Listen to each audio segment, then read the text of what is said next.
Survey for 515 Marketing, Aromatherapy, and Fragrances, Colognes, and Perfumes by Damian Light.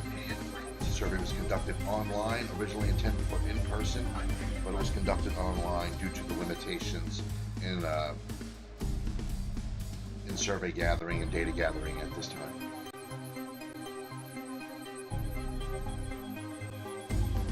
Possible for a brand or company to fashionably manufacture a fragrance using essential oils or aromatherapy.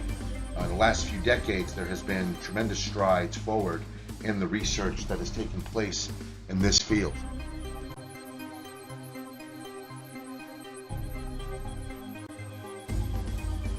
Most fragrances use flowers in their perfume cologne manufacturing. Most fragrance brands will use some kind of flower, even if it's not organic. And they will include flowers and herbs in a small compound that is tested within a laboratory and then created and put through research tests. The focus of this study is to see if essential oils and homeopathy can be included in the production of colognes and perfumes in a safe and secure manner.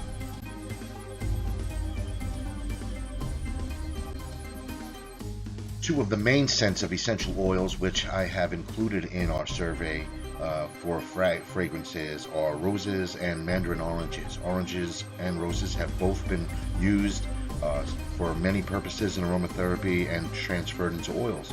But is it possible to use these non-traditional scents in a popular fragrance brand?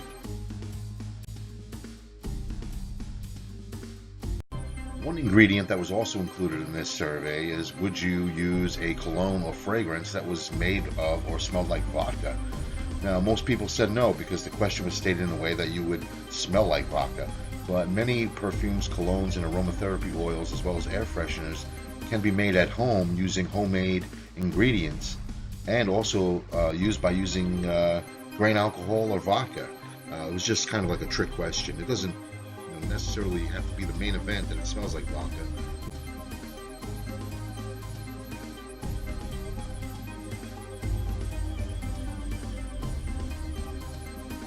Frankincense, also an aromatherapy aromatic herb that is used in incense.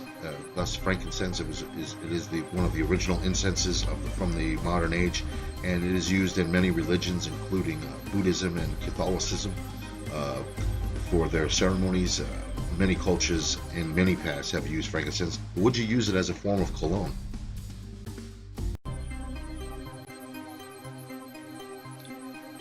Aromatic herbs and oils, essential oils, can be used to create ointments, balms, and lotions that are good for burns, scalds, minor cuts and bruises. They can be used in a way that's, medicinal, but also in a way that is homeopathic and ultimately healing. Many people who use, refined colognes will probably maybe only want to use essential oils for that kind of purpose.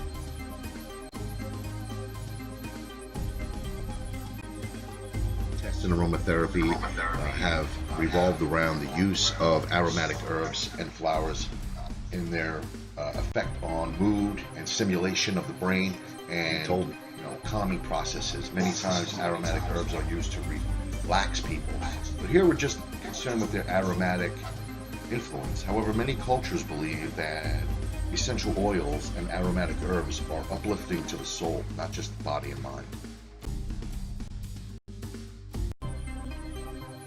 Now, the holistic remedies also have become more fashionable and tested through sociability, and it's becoming more widespread in recent years because the essential oils are being used in a more productive and conducive manner that people are finding beneficial, and it can make some pretty fit.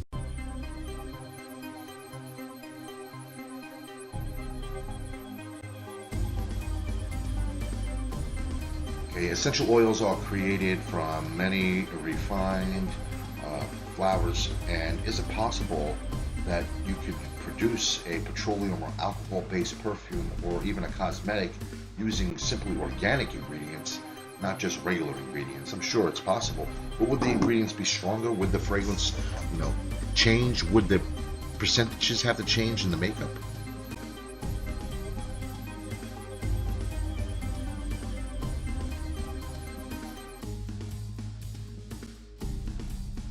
possible for these two industries to merge in a way that both fashion experts and homeopathists can agree and say that this is a great industry. We both want to support this.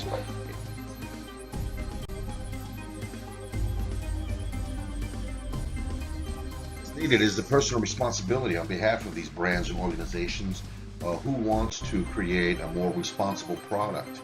Who wants to use their name for some kind of more naturally responsive product that is actually in demand, not just that radicals and leftists want it, but that everybody can agree that this is better for us, this is better for health, this is better for Earth, this is better for the planet, this is better for everybody.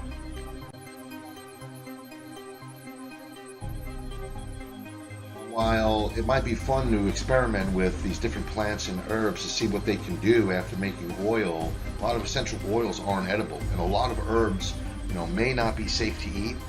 They also have, like I said, they have medicinal effects that have not been tested and proved, so there could be side effects, and if you use the wrong one for your illness, you may get really sick. So you have to be sure that you're using something safe, something that's like usually sold in a store will probably be okay.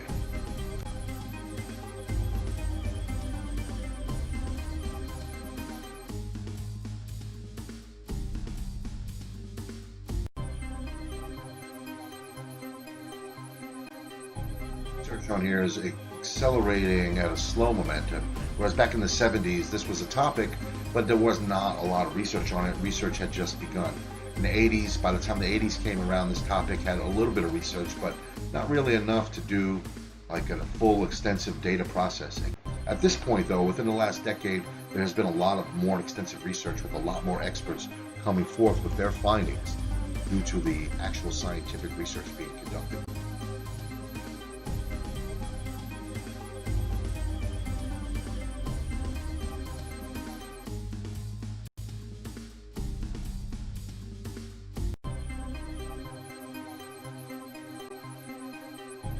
Many people would agree that aromatherapy and aromatic oils are healthy.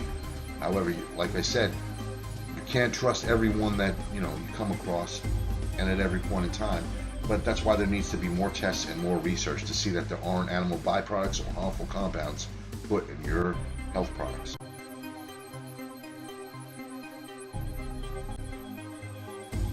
Aromatic oils have several purposes to create products that are healthy and that are not only compounded for their fragrance, but they're used for health and skincare and all kinds of things.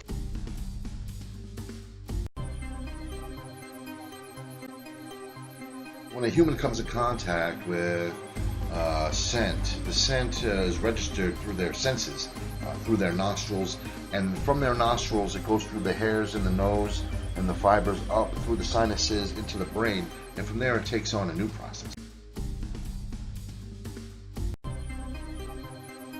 The human gets a whiff of the new scent.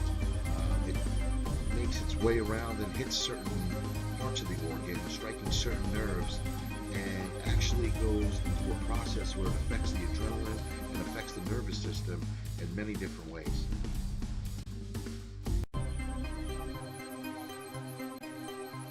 Many experts have put together charts and all kinds of research with data about how different herbs will affect different parts of your body and different parts of your brain. When it goes through these olfactory processes in the brain, it begins to affect your circulatory system and your nervous system, and these aromas have an influence.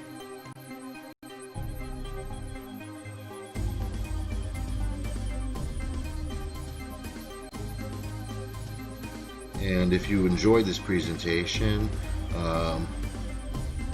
you can find me on YouTube under Damien Light and DK Light, and you can hit me up in the comments there. Have a happy aromatic life. Thank you. It's been a pleasure.